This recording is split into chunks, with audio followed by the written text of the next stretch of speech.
সনাতনীরা শান্ত সংযত, তারা অত্যন্ত শান্তিপ্রিয়। আমাদের ধর্ম তাই শেখায়, আমাদের গীতা বেদ উপনিষদ তাই শেখায়। আমাদেরকে হুমকি দেওয়া হয়েছে, তাই আমরা আজকে তাদেরকে হুমকি দিতে চাই না। আমি শুধু বৎসদের একটা কথাই বলি যে এই ধরনের উগ্রবাদ জঙ্গিবাদ দেখে নেব, মেরে দেব, কেটে দেব, এই ধরনের ভাষা মাদ্রাসাতে পড়াশোনা করলেই মুখ থেকে বেরোয়, অন্য জায়গা থেকে পাওয়া যায়। বেশি লাফালাফি করবেন না। কতগুলো অর্বাচীন ঢাকায় দাঁড়িয়ে কাল বলছে 4 ঘন্টার মধ্যে নাকি কলকাতা দখল করবে। ওই লোকগুলো কোন স্কুল কলেজে পড়েছে বলে জানা নেই আমার, বিজ্ঞানের ন্যূনতম ধ্যান ধারণা আছে বলে জানা নাই, কতগুলো মাদ্রাসাতে পড়েছে, ওই জন্য ঢাকা থেকে ওই ধরনের কথাবার্তা বলছে। আমাদের হাসিমারা বিমান ঘাঁটিতে ভারতীয় নৌসেনার যে রাফেল বিমানগুলো রাখা আছে না, তার একটা যদি পাঠিয়ে দেওয়া হয়, শুধু আওয়াজেই ওদের প্যান্টে বাথরুম হয়ে যাবে, আমি বলতে পারি।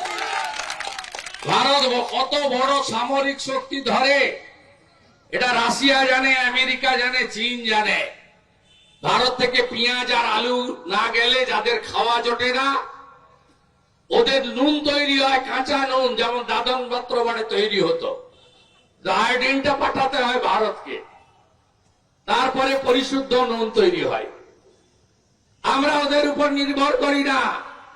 কে একটা বেয়াদব আছে বিএনপির, তার বউর শাড়ি পরা ছিল, ওই মোল্লা রিজভিকে আমি বলতে চাই, তুমি কিছুদিন আগে কলকাতায় এসেছিলে, তোমার হাটে একটা রিং বসিয়ে নিয়ে গেছো, ওটা ভারতের তৈরি, ওইটা খুলে বের করে দাও, বউর শাড়িটা পরে পরাবে। এরা আমাদের উপর নির্ভর করে। আপনারা অপেক্ষা করুন। আমি একজন ভারতীয় হিসেবে, একজন নাগরিক হিসেবে আমার স্থির বিশ্বাস, 71 সালে 1.5 বছর ধরে অত্যাচার হয়েছে, হিন্দু মহিলাদেরকে ধর্ষণ করা হয়েছে, 30 লক্ষ শহীদ হয়েছিল পাকিস্তানের হাত থেকে বাংলাদেশকে উদ্ধার করার জন্য, তার অধিকাংশই ছিল বাঙালি হিন্দু। 30,000 ভারতীয় সেনা শহীদ হয়েছে, আমাদের হাজার হাজার বিএসএফ এর জওয়ান শহীদ হয়েছে, তারপরে বাংলাদেশ তৈরি হয়েছে। 1.5 বছর ধরে অত্যাচার করেছিল।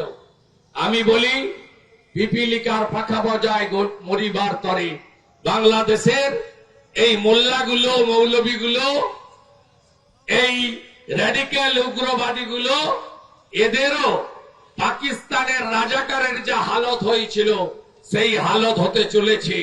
অপেক্ষা করুন। শুধু এপার থেকে ওদেরকে ভালো করে টাইট দেন, এপার থেকে টাইট দেন, আর মঠ মন্দিরে গিয়ে নিজের জন্য, পরিবারের জন্য যেমন প্রেয়ার করবেন, তেমনি বাংলাদেশের আমাদের আত্মীয়, একই ভাষায় কথা বলা, একই ধর্মীয় সংস্কৃতিতে অভ্যস্ত, ওরা খুব কষ্টে আছে, অবরুদ্ধ হয়ে আছে, ওদের বাড়ি থেকে বেরোতে দেওয়া হয় না, গ্রামের পর গ্রাম জ্বালিয়ে দেওয়া হয়, কোন মন্দিরকে আস্ত রাখেনি। আপনারা আসুন, ওদের জন্য আমরা প্রার্থনা করি।